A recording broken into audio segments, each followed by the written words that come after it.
Jadeveon reported today the Browns offered Jadeveon Clowney $12 million, a far cry from the $20 million he was asking for originally.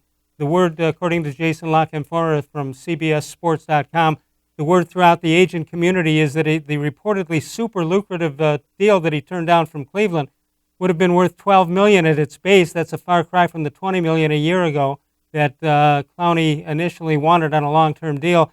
It's also well below the $16.8 million franchise tag that fellow edge defender Matthew Judon just signed with the Ravens last week. It's not even close, actually. What do you think? Are those numbers right, Mary Kay? Maybe that he was asking 20 and now it's a far cry from that at around 12, which supposedly is higher than anybody else. Yeah, well, I mean, it's hard to know. It's hard to say exactly if those numbers are accurate or not. But I have been saying all along that I do think it comes down to the money. That I think that if the Browns were meeting Jadeveon Clowney's asking price, giving him what he wanted, I think he would be here by now.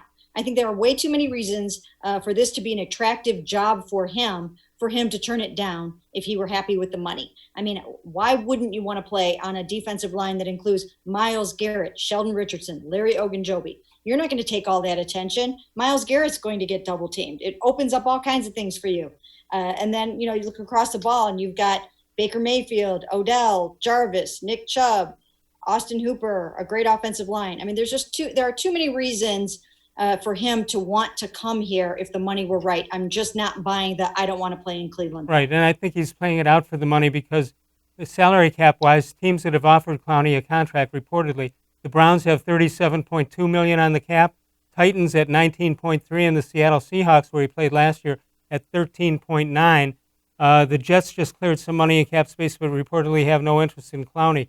But if Clowney took Cleveland out of the equation, then the bidders are just about gone. It would leave Tennessee and Seattle, and that would be it.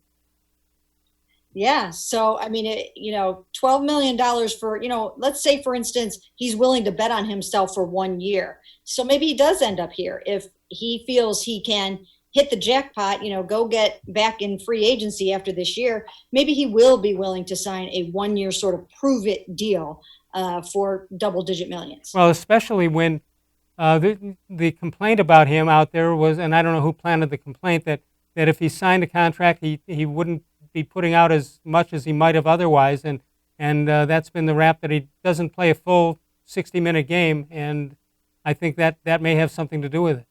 It may be unfair, but that might be part of it. Well, that is the reputation a little bit. That is the rap a little bit.